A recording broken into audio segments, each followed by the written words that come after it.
From the Times and the Sunday Times, this is The Story. I'm Luke Jones.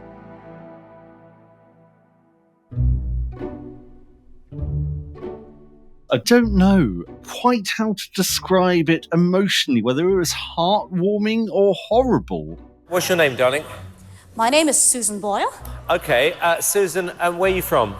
I am from Blackburn near Bathgate, West Lothian. It was that moment in 2009 where Susan Boyle appeared on Britain's Got Talent, and she turned up on stage, and she was, I think we can say she was a dowdy, frumpy woman, and she did not look like she should be on the Britain's Got Talent stage.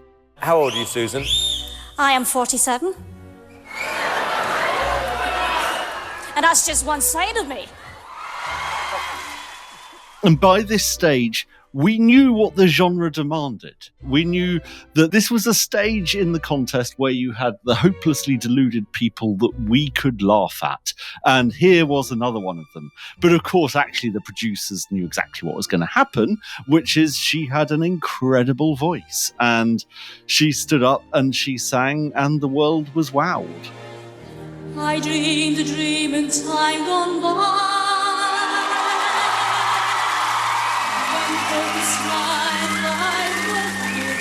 You didn't expect that, did you? Did you? No. I dreamed that love would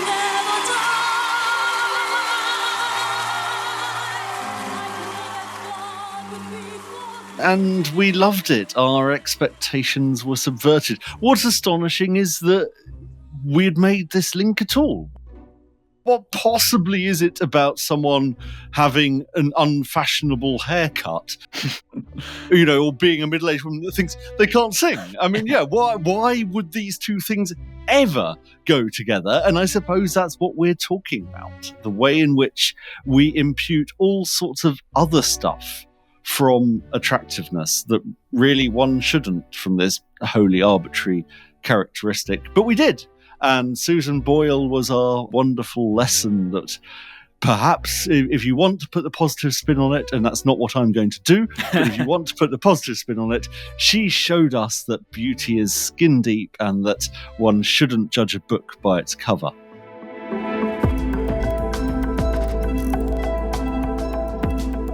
Can you remember where you were in 2009 when Susan Boyle dreamed a dream? Did it make you confront our pro-beauty bias that exists? On the attractiveness scale of 1 to 5, do the dashing fives actually get some extra boost, extra advantage? Not just in the obvious romantic arena, but social and economic as well. We have the actual science for you. The story today, the ugly truth about attractiveness.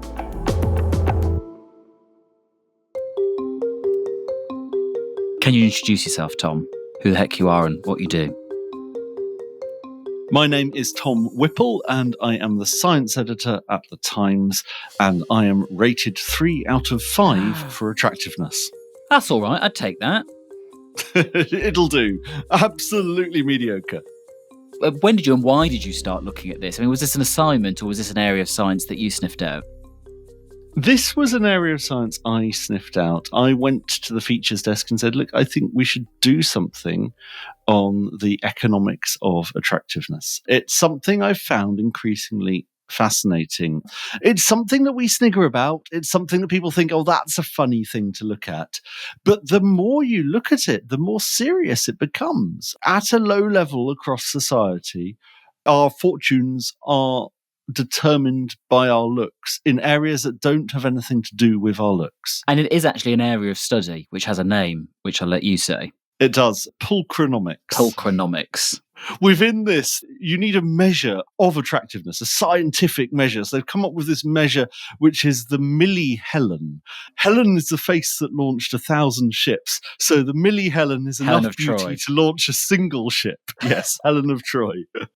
And I guess this area of study, Tom, looks at, well, how we perceive people when we see them, based on how attractive or not they are, but then how we respond to them, not just whether we expect them to sing well, as in the case of Susan Boyle, but actually, how much money we give them, whether we trust them, all of that kind of thing. And this is something that starts right in childhood, is that right? Yeah, look, obviously, whenever we meet people, all the time, we are consciously and subconsciously judging how attractive they are. And that's one thing. But there is now so much research across so many areas of life that shows that if you are more attractive, you are doing life on easy mode. You will end up earning more. The most attractive, sort of the top sixth of the population versus the bottom sixth, you'd be looking at 10, 15% extra earnings per year. If you murder someone in the States and you have a less attractive face, you're more likely to be put to death. You are more likely to be considered trustworthy if you're attractive. You're likely to have more friends. At the mundane level, and it feels so obvious that you feel you shouldn't say it, but you're more likely to get a better partner, someone who's, themselves more attractive or earns more. You will probably be happier in your life. You're more likely to win elections. If you've got a head-to-head election and you've got an attractive candidate and a less attractive candidate, that one estimate in Germany said that probably accounts for 3 to 4% of the vote. Now, a lot of elections come to within 3 to 4% of the vote. So all of these things, they sum together and you can see the aggregate effects. You can see that more attractive people end up living longer because they just haven't had to suffer so much in life. Yeah. And that does sadly start even at school. I mean, kids who are better looking are more likely to get friends. Yeah, right from the get-go, this is something that humans notice. And yes, people prefer to have more attractive friends. And I spoke to one researcher about this and she said, it's heartbreaking, but it's there. And it's something we don't talk about. It feels vulgar to chat about this sort of thing, either vulgar or frivolous. But it's sort of neither. That's the pernicious thing. That's how it gets in and stays in, and you don't confront it. Well, thankfully, there are clever people looking into this. One in particular at the University of Texas who you spoke to. Tell me about them and what they've been researching. So Daniel Hammermesh is a professor at the University of Texas. He rates himself 3 out of 5 as well. I was going to say, how hot is he? So me and him are the same. He's been studying this since the early 90s. He was one of the guys who kicked off the field. And he's written a book called Beauty Pays, which is very much, as it says on the tin. And looking into all of these different areas where you find the premium for attractiveness. And to an extent, trying to think about what that means. And some of the most interesting studies are looking into whether, this might even be a rational thing. Given we're dealing with humans, you might want to employ a more attractive salesperson. If you've got 2 lawyers, we know that the one you make the litigator, the one you put out there in front of the jury, is generally your more attractive one. If you're in a media company and you have to decide who you have making podcasts and who you put out there on TV, I mean, you've got your face for radio, and that is a rational use of your talents. That's why Manveen is at the front on the image and William Hague is slightly towards the back. Yeah, all of these things. And in particular, there are a few studies that we are very lucky to have. And I think some of them probably we wouldn't have them now. How do you mean? Well, so there's one study in the UK, the National Child Development Study. It has been following people since the mid-50s. It followed pretty much everyone, a huge number of people who were born in one particular week in March in the 50s. And they were signed up for this study. And the idea was that they would be followed throughout their lives to see how all sorts of factors affect their life outcomes and to see where they end up and what happens in their lives and, how happy they are, how healthy they are, and try to tease out the factors behind it. But one of the things they did that I think you'd struggle to get through an ethics board is at the age of 7, their school teachers were sent a question in an official letter from the National Child Development Survey saying, can you rate the attractiveness of this particular child in your class? And it was the ones in that study. So at the age of 7, they all got rated on whether they were attractive, unattractive, abnormally featured. Brutal. But this meant that we had a data set. This meant that you knew there was a rating of attractiveness for these kids, and you assumed that, which it does, correlates with what happens in the rest of life. So from that, you're able to say, if someone's more attractive, what happens, and say it at scale. There's another one in Wisconsin, which is another longitudinal study, and they didn't do this, but what they did do was stick the high school yearbook photos on the folders of the people involved, which meant that decades later, they could get a bunch of people to rate them out of 10. And so in that one as well, you have a lot of people followed for a very long time, and you know how hot they are. If you're enjoying this episode of The Story, you can listen to more by subscribing to the podcast. It's completely free, and we'll put a link below in the description box for different ways you can follow us.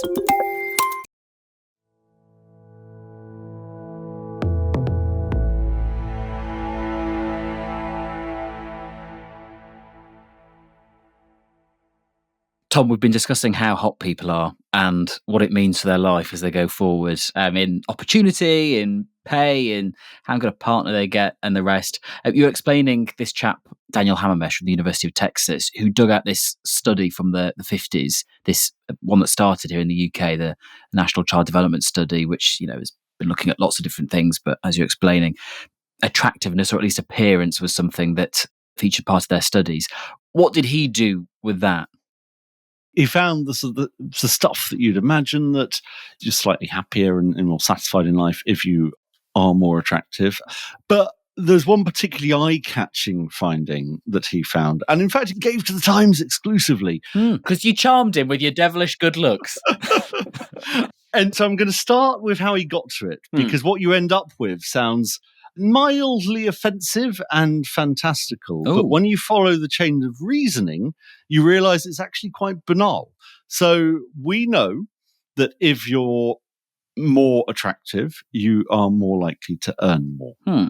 If you compare two individual people, there's too much noise. You wouldn't notice the difference. These are all population effects. But if you take 1,000 super duper attractive people and 1,000 unattractive people and compare them on average, even, when normalizing for IQ and all these other things, you find that the more attractive ones earn more and 10% more maybe. So we know that's true. And that's what you find in this survey. We also know that there are bits of Britain that are better off than other bits. If you are in the top earning category, the chances are a lot higher that you've got a job probably in London. So we know that Britain sorts geographically by wealth, and we know it sorts pulchronomically by wealth. Nice. Thank you very much. So what you find when you combine these two things is a small but significant effect, that if you are more attractive in the north, you're more likely to end up in the south. And if you are less attractive in the south, you are more likely to end up in the north. So there is an ugly filter around London. Around Watford Gap. Yeah.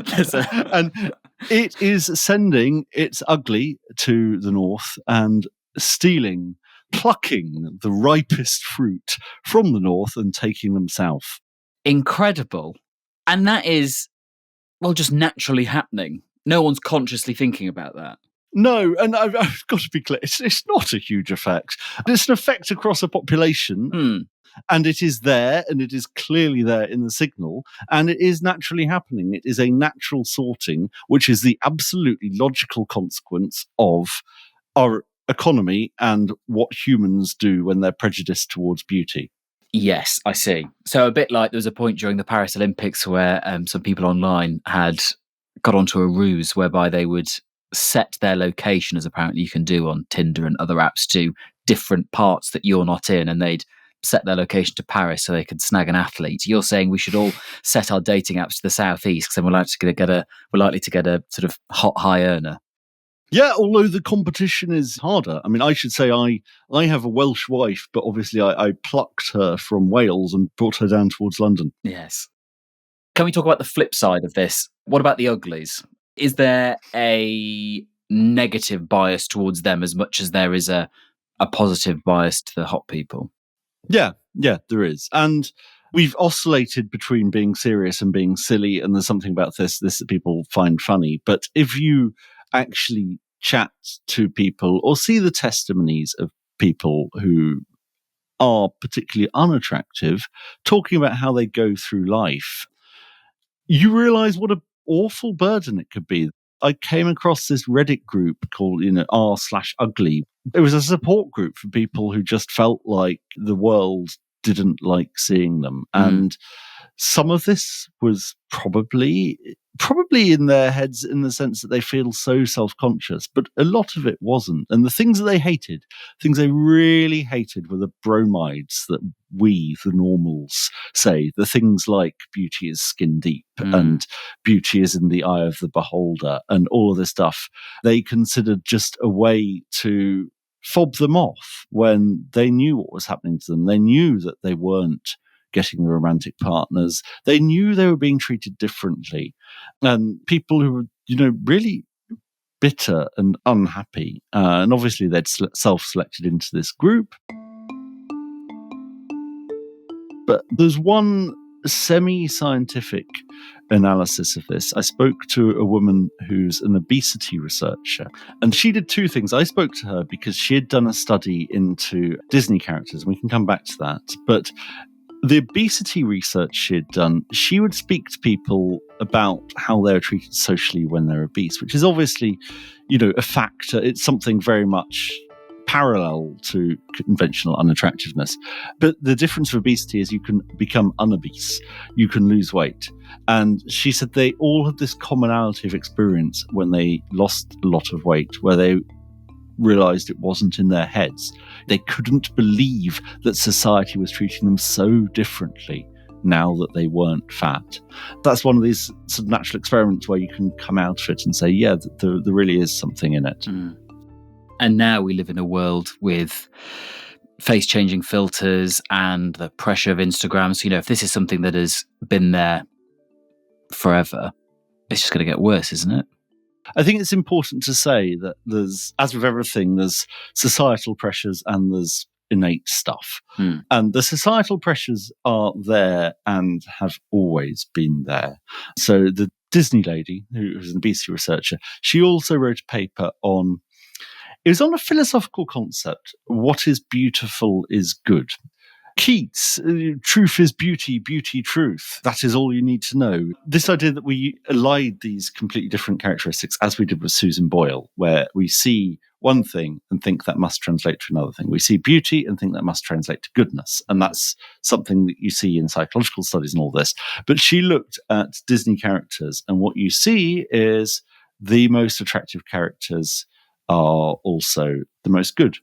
There are exceptions like Snow White, whose stepmother is beautiful, but you look at Cinderella, she's got the ugly stepsisters. You look at all of the main protagonists, you're not going to have generally an ugly protagonist. If you do, it's an odd situation. I mean, the classic example is Beauty and the Beast, where the Beast is an ugly protagonist, and this is meant to be one of these things we tell society where it's about how she sees the beauty within, and beauty isn't on the surface. But what's the happy ending? Beast becomes the handsome prince. Now, I would say there has been an interesting subversion of that just recently, where Shrek was effectively Beauty and the Beast. The other way around, because Shrek was the ugly troll and, the princess falls in love with him. And then the happy ending is she becomes a troll as well. And I thought that was marvelous. But this stuff is pretty rare and we are absolutely steeped in it. But I think the reason we're steeped in it is because we know that cross-culturally, across history, pretty much beauty standards have stayed quite similar. Someone who is attractive in China in the 14th century would probably look quite attractive today in England. So we've kept these standards. This is an evolved preference, and so culture can change it, but it can't raise it. How are you with your rating, Tom, finally? 3. I mean, I'm are you quite happy with that? Pissed off. Really? No. I should say it's really strange talking about beauty. This is something that you're trained culturally not to do. And, it feels rude. I wrote the piece. I wrote the entire piece about this. I didn't have myself in it.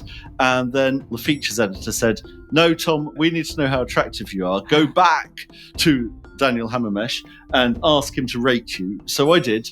You know, I always thought 4. I don't want to be sort of overly, you know, I think I'm a decent 4. But anyway, he was just straight out with it. Yeah, you're a 3.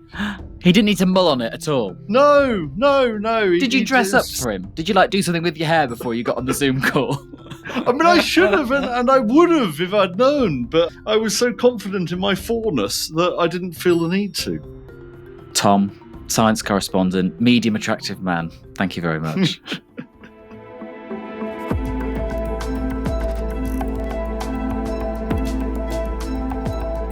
If you're curious to find out how people have rated themselves on a scale of 1 to 5, nearly 13,000 times readers have given it a go at thetimes.com. So should you want to find out how hot they think they are, go and have a look if you've got a subscription at thetimes.com. You can also read more of Tom Whipple's work, of course, including his really incredible piece about the 23-year-old Brit who has become the youngest woman to conquer the 14 peaks.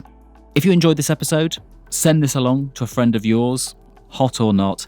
The producer today was Pranka Deladia. The executive producer is Edward Drummond. Sound design was by Tom Birchall and theme composition is by Mauro Seto. I'm Luke Jones. See you soon.